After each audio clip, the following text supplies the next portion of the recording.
You're looking at Margaret Henderson in this photograph from April 14, 1887. She's 12 years old, wearing her Sunday dress, hands folded in her lap. Her mother commissioned this portrait at Caldwell's photography studio in Richmond, Virginia. A simple spring portrait, nothing unusual planned.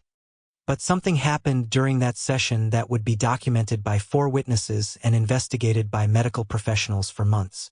The girl in this photograph spoke to someone who had been dead for 3 years. Margaret was the eldest daughter of a tobacco merchant, known around Richmond for her quiet demeanor and love of reading. Her teacher, Miss Adelaide Porter, described her as unremarkably normal, pleasant, studious, never prone to flights of fancy. The family attended church regularly. Margaret had never shown interest in spiritualism, never claimed to see or hear anything unusual. She was, by every account, an ordinary 12-year-old girl living an ordinary life in post-Reconstruction Virginia. The session began normally at 10 o'clock that morning. Thomas Caldwell, the photographer, positioned Margaret near the window for natural light. Her mother sat nearby, watching.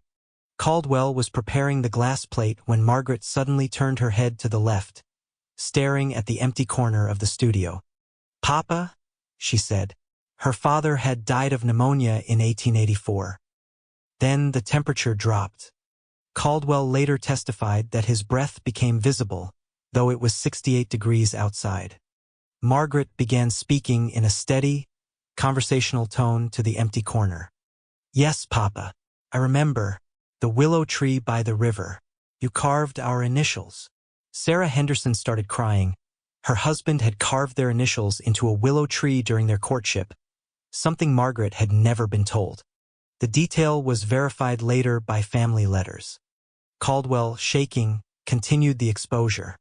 The plate was in the camera for the required 20 seconds. During that time, Margaret described specific memories her father was allegedly sharing: the name of his childhood dog, the location of a hidden watch in their attic, details about his final hours in the hospital that Margaret had never witnessed. She spoke clearly, answering questions no one else could hear. Then, at exactly 10:17 by Caldwell's pocket watch, she stopped mid-sentence. The corner of the room returned to normal temperature. Margaret looked at her mother, confused, asking why everyone was crying. Dr. Edwin Morris examined Margaret that afternoon. His report documented normal pupillary response, no signs of fever, no indication of epilepsy or hysteria. Her pulse, temperature, respiration, all normal.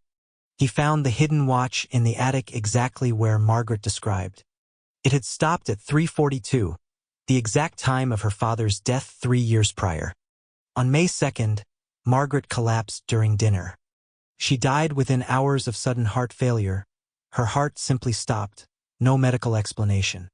Dr. Morris noted in his final report, "A healthy 12-year-old heart does not cease functioning without cause." She was buried beside her father. The photography studio closed 6 months later. Caldwell never took another portrait. After 4 medical examinations and sworn testimony from 3 witnesses, Margaret Henderson's case remains unexplained. Can the boundary between living and dead be crossed through a child's voice? Subscribe to explore more mysteries where death refuses to stay silent. Remember, some conversations echo from places we can't see.